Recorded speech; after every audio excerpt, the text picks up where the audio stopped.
Welcome to the podcast, Speaking to Influence, Communication Secrets of the C-Suite. I'm Dr. Laura Sokola, your host, founder of Vocal Impact Productions and author of Speaking to Influence, Mastering Your Leadership Voice. My guest today is Cindy Lewis. She's the Chief Financial Officer of Coho Partners, an investment management firm that delivers an investment strategy where protection and participation meet.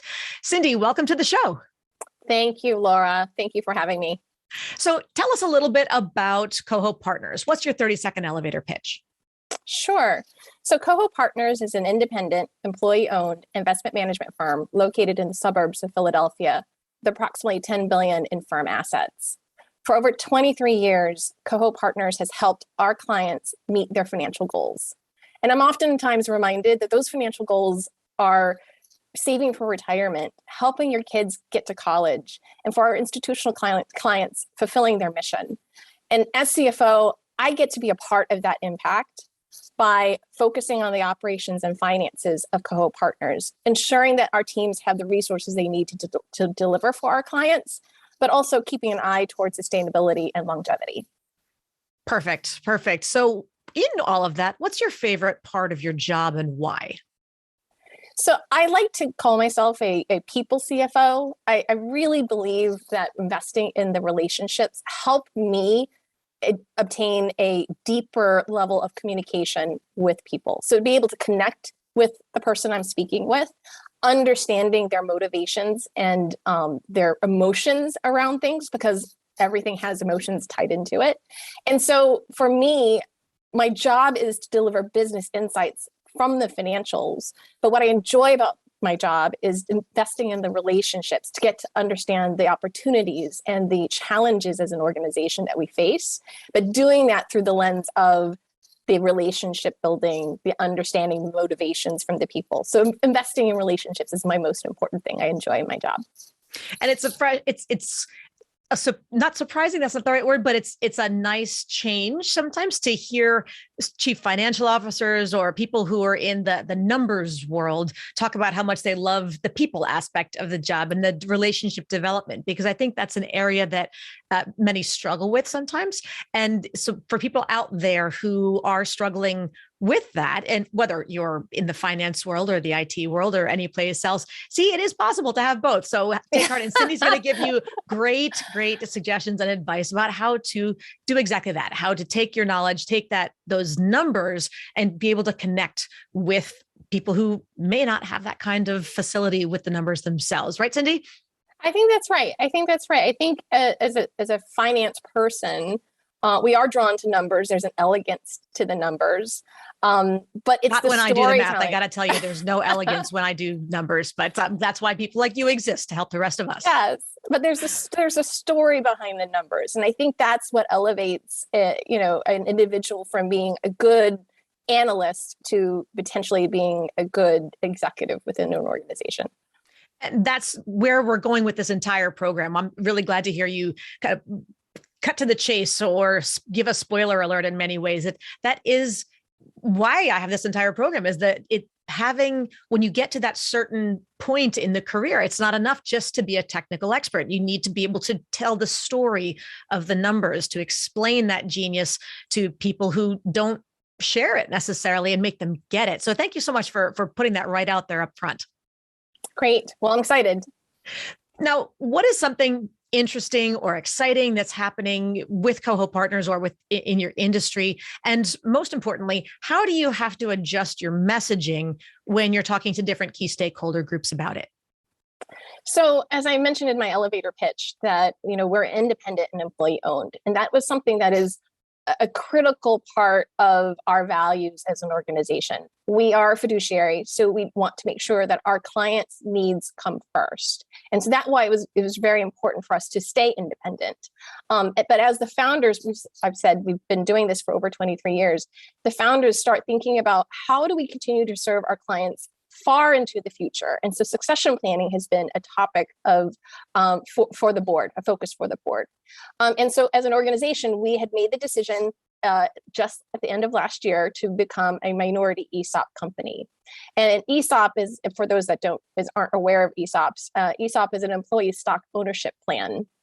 What that essentially permits is all employees is being able to participate as owners by having a retirement benefit plan that is growing with the value of the organization.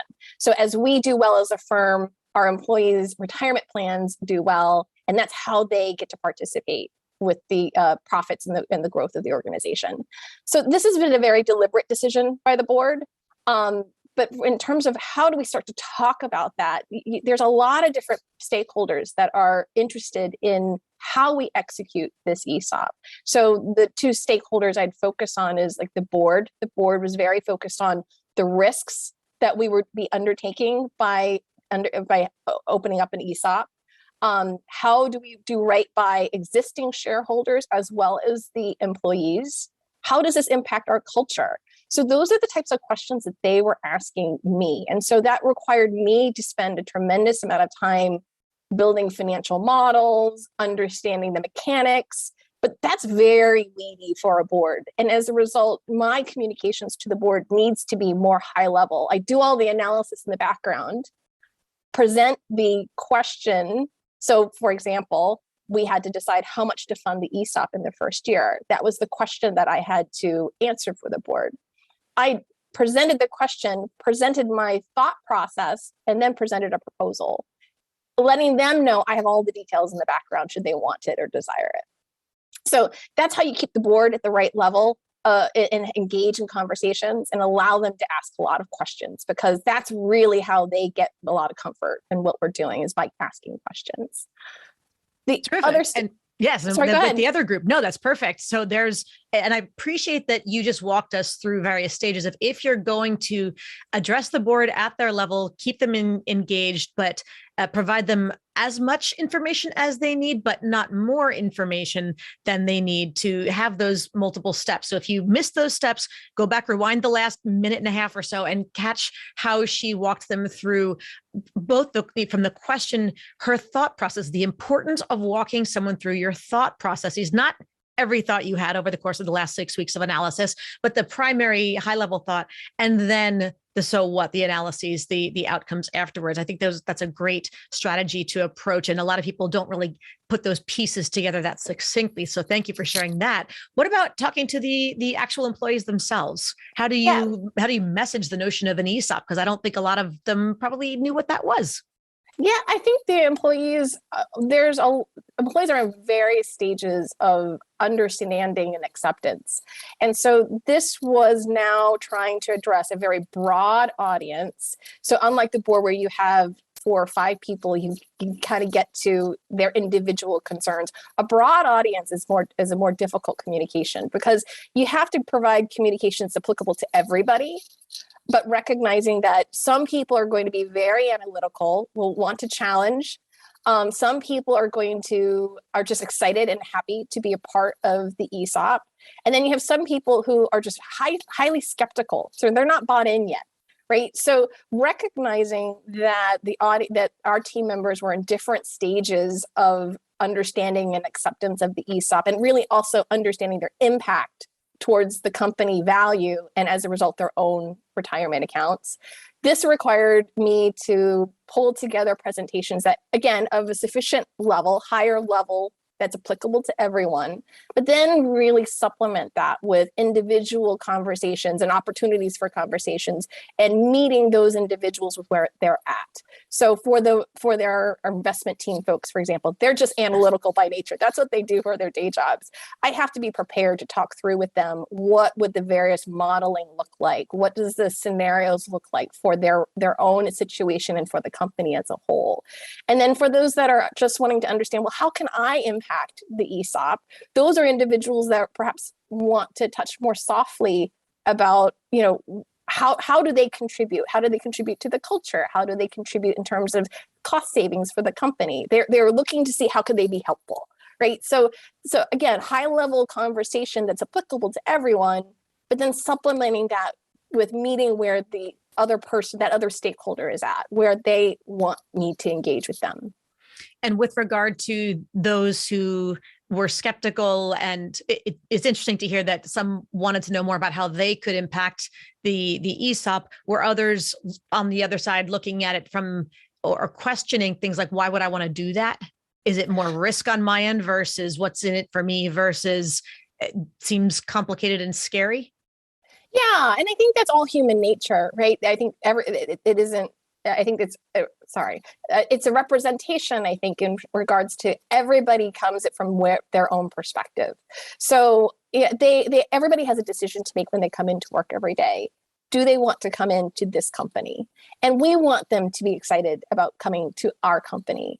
And so when we change anything that seems big in nature, they're really wanting to understand it. How is this going to change the company going forward? How is this going to change me going forward?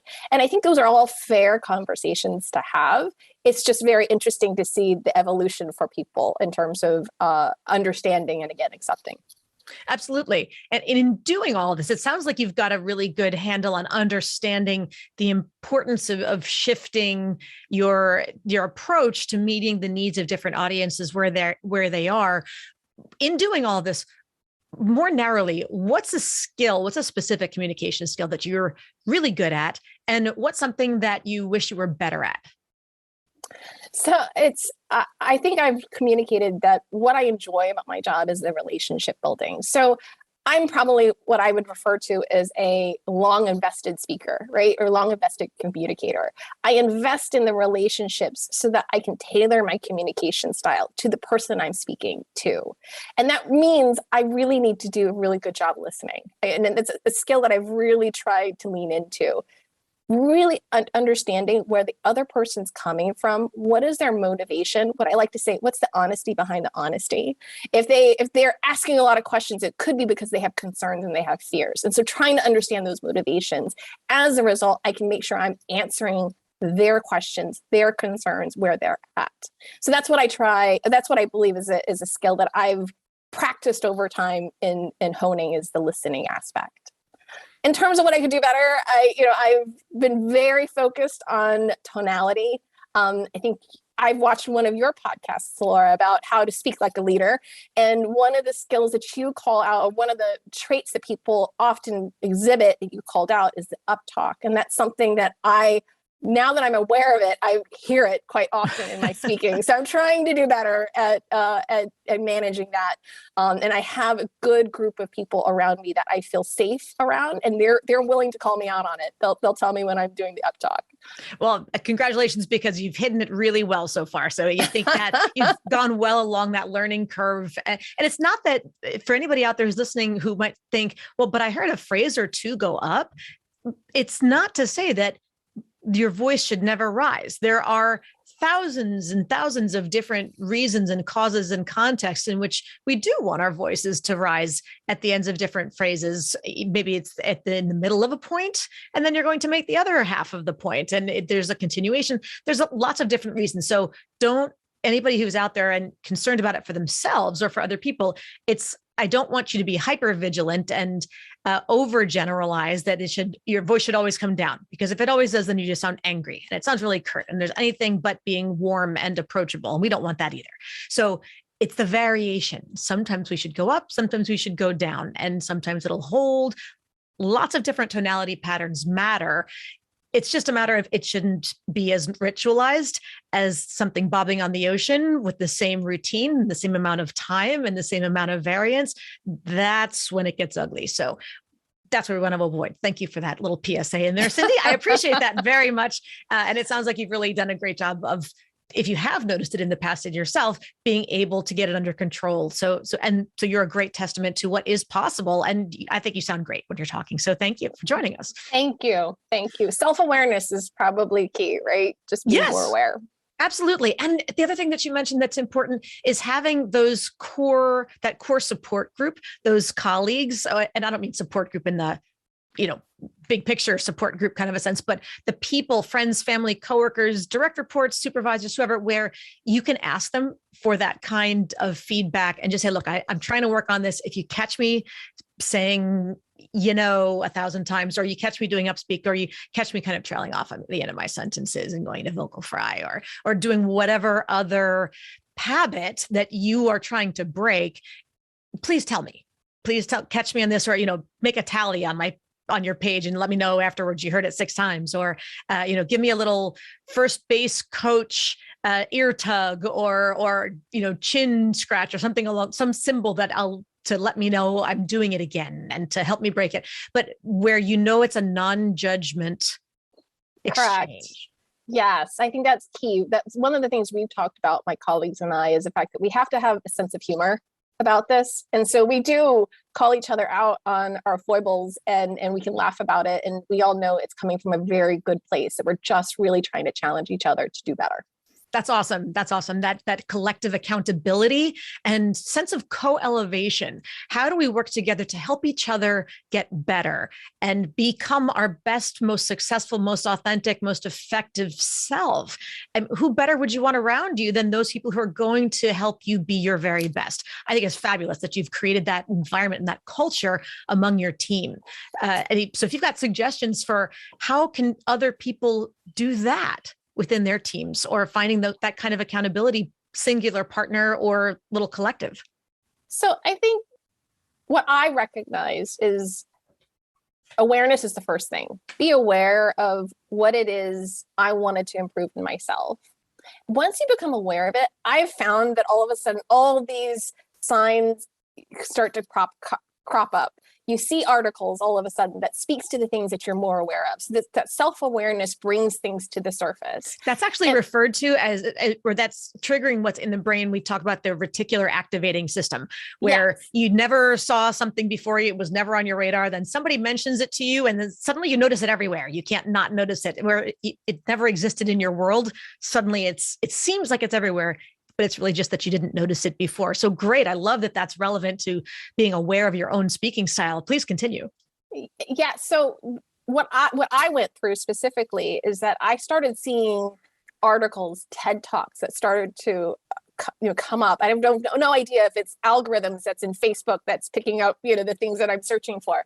And it came up through my conversation initially with my line manager. So when we did the end of the year conversation about what did I do really well at, where could I improve, that's where this came up. I was really conscious that I wanted to improve my impact in my communications. And we started having this conversation, and my line manager said, actually, Cindy, I happen to notice that you oftentimes do uptalk. And as a result of that, he was very sensitive about it. He's like, I don't want to offend you. I don't want to hurt your feelings. And I was like, I was in a receiving mode. I wanted to receive this feedback because I wanted to get better at it. And so I really encouraged my line manager to call me out on it. Please be honest with me when you catch it, because I'm not always aware of it when I'm doing the actual communication. And just to be clear, your line manager, for people who aren't familiar with those terms, you report to him or he reports to you? I report to him. Yes. Okay, I'm sorry. So I report to the president. He's the one that I'm engaging in this conversation with. Now, my peers on the executive committee, we were having a conversation amongst ourselves about our year-end performance conversation with the president. Each of us have our own year-end performance conversation. And we started being honest and vulnerable in the conversation about what did we want to work on in the next year. And it is in that dialogue of I'm sharing what I'm going to be working on, my colleague's going to share what they're going to be working on. We then all kind of made this pact to say, okay, well, we're really going to focus on this, and I really could use your help in doing it. So what my advice would be, A, be self-aware of what you want to improve on.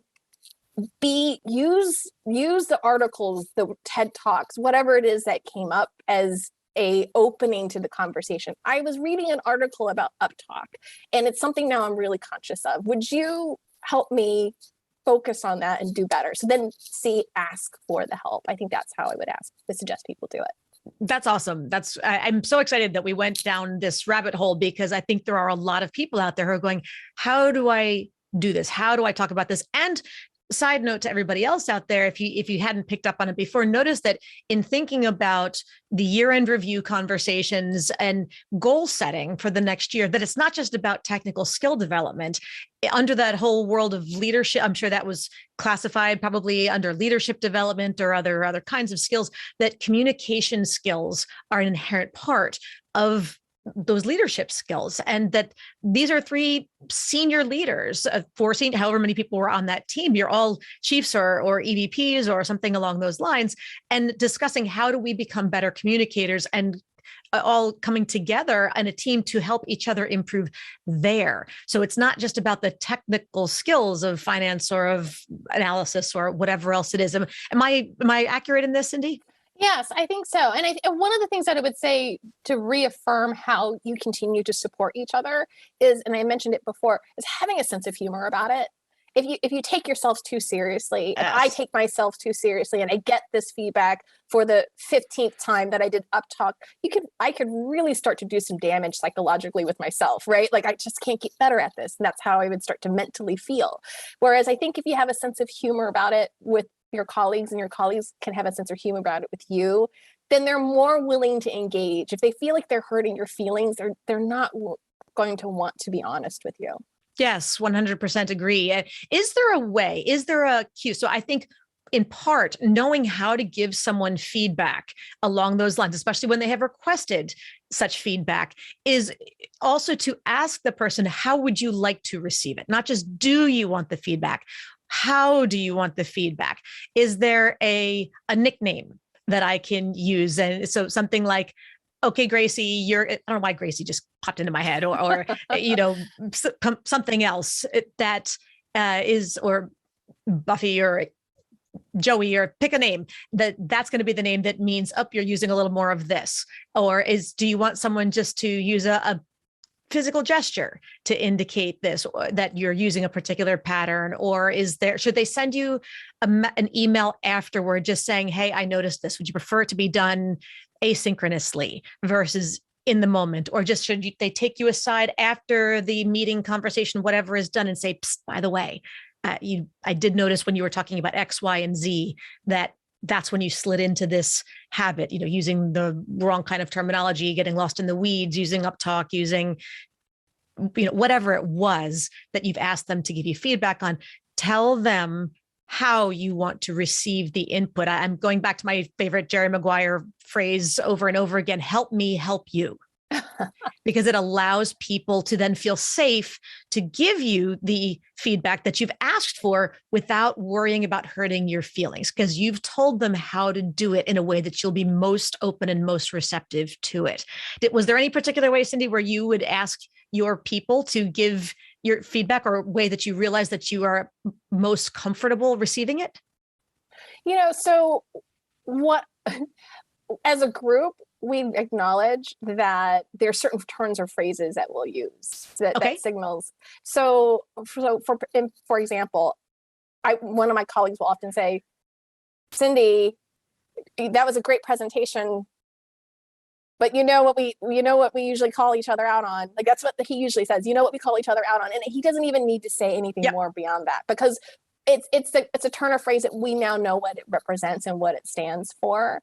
And there's a recognition here that this is a journey of improvement. So this isn't going to be, by the 10th time, I should magically have stopped doing the uptalk. This is about recognizing it over time, continuing to make changes over time. And that's why I appreciate the fact that we're not having a 15-minute diatribe about how I did uptalk in this last conversation. It's just one turn of phrase that I can recognize it, and then we can move on.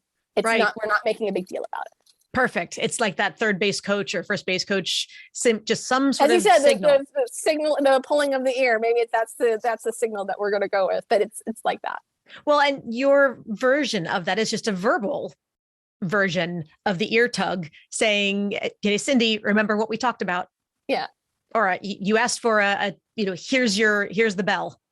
Here's the ding, or whatever's your word, your phrase, what it symbolizes. Having that code word, that safe word, we'll even call it, to be able to say, just letting you know. I think that's great. It's such a great tool. It's such a great tactic to use. It's so easy, and it's so unassuming to be able to do that. So everybody out there, I really, really, really hope that I'm going to allow this to stand in the stead of our normal 24-hour influence challenge. And I'm taking over this one. I'm going to totally hijack the 24-hour influence challenge because we've talked about this. So I'm going to encourage everybody out there to find an accountability partner and do what Cindy has just suggested, which is figure out what is something that you want to get better at. Doesn't have to be the examples that we've talked about, Upspeak or Vocal Fry or anything like that. Whatever it is you want to improve on, and come up with your signal with your partner who you want to hold you accountable for this stuff. What's going to be your word or your ear tug physical gesture? Or is it going to be a text message with a certain emoji that you're going to get later on? What's going to be your safe signal where they're going to give you the feedback that you've requested? So talk to somebody in the next 24 hours, come up with your signal to implement. Is that okay, Cindy, that I just totally stole your 24-hour influence challenge? I think that's great. I love that. I love the idea that we are all on a journey and trying to just get a little bit better every day, just trying to get a little bit better.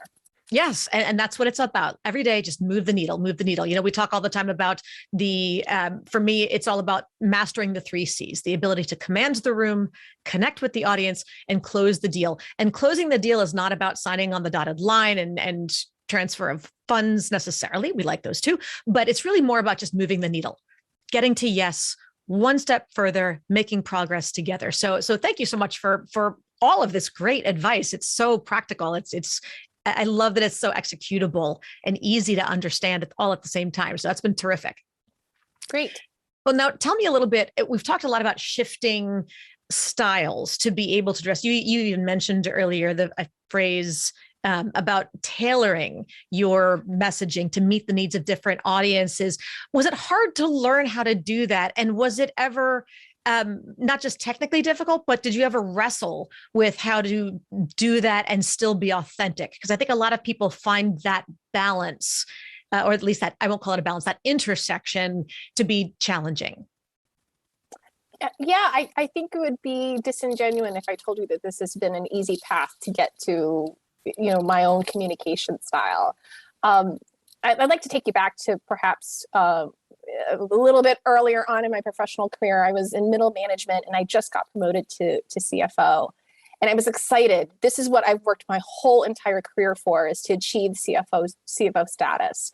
But I was also scared out of my mind, quite frankly.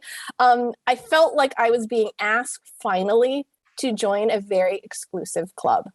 Right. And for those that are in the financial services industry, it's historically has been very predominantly white male. And the organization I was a part of wasn't any different.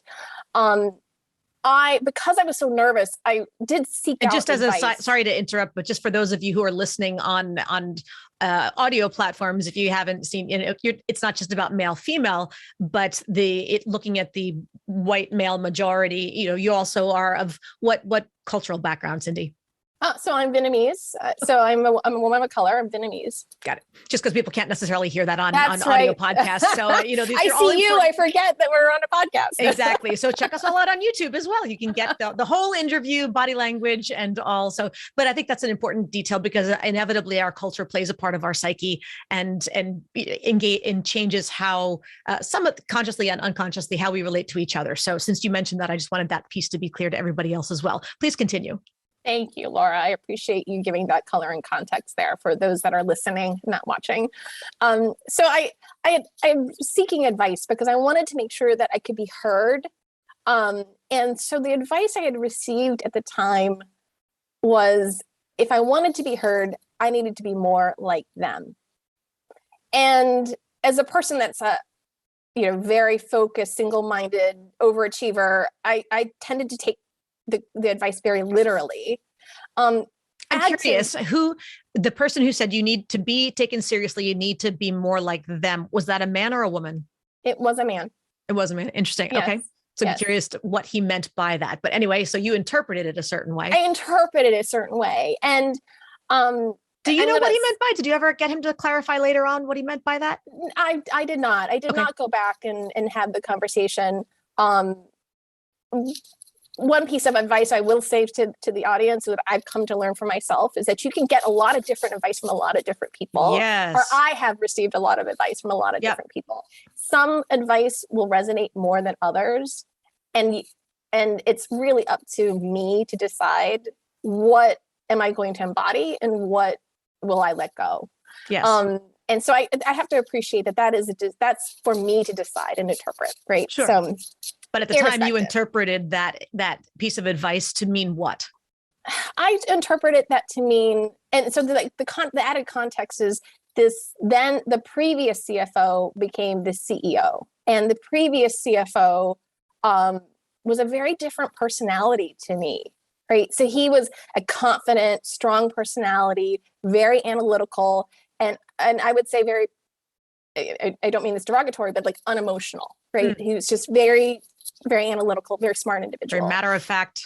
Exactly. And I'm a very expressive person, an emotional person, and probably softer spoken too.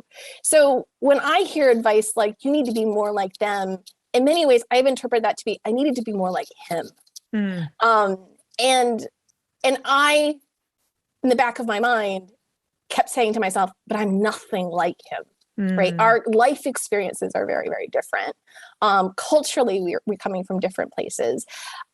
And that started to play games in my head. And you and I have had a previous conversation, Laura, about how mindset becomes everything. For me, I started to equate I needed to be as good as him to mean I needed to be him versus trying to be myself.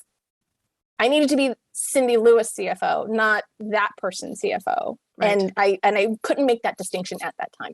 So what did you do? So I think I mentioned it before, self-awareness is so critically important. I think I was in this space where I felt like I was the duck that was swimming on the water, looking all graceful at the top, but whose feet was like paddling frantically underneath.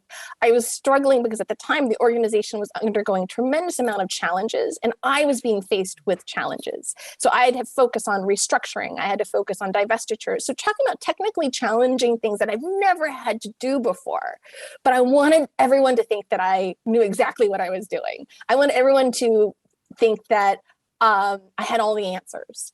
And so because I didn't have all the answers and because I was struggling with how do I solve these firm problems, I started to hold back.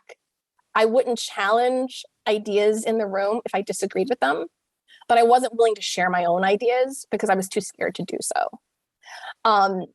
I felt when I presented information, I wasn't being confident. I had so much trepidation and it was coming through in how I was communicating with everyone. Of course so again, it was. It can't not. Becomes everything. Yes, mindset becomes everything. So what did I do about it? So I think sometimes you have to get to a real extreme place of, I was so unhappy. I was so unhappy of who I was being. I trying to be or pretending to be.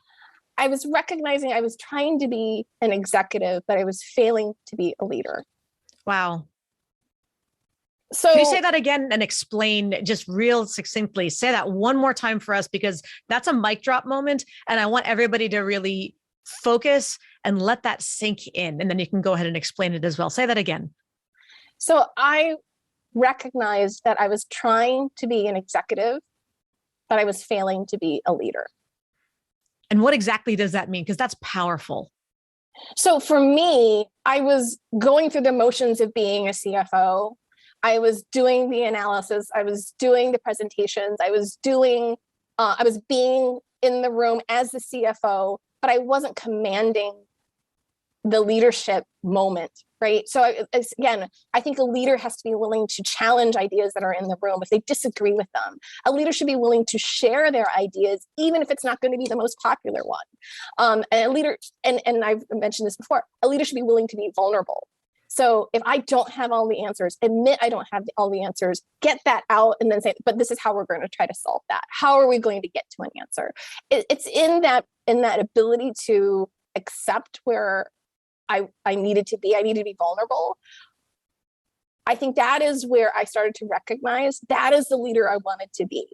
And because I wasn't that person in the role that I was in at the moment, I knew I needed to make some fundamental changes. Now, one thing I would say to you, Laura, is, and I want to make this clear, being vulnerable, being open to things doesn't always mean that the person on the other side is going to accept it. It's not going to mean it's going to be sunshines and rainbows if I follow through with it.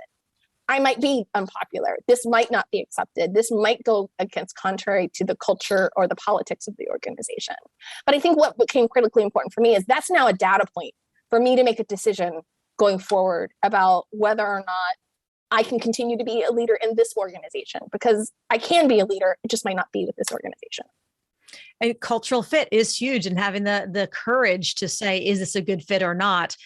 Or can I influence the organization as the leader here to help it become the kind of organization that I and ideally others are happier being a part of? That's a greater challenge still, but that's what leadership is about, right? Culture change starts from the top down. So such an important point. Thank you for sharing that.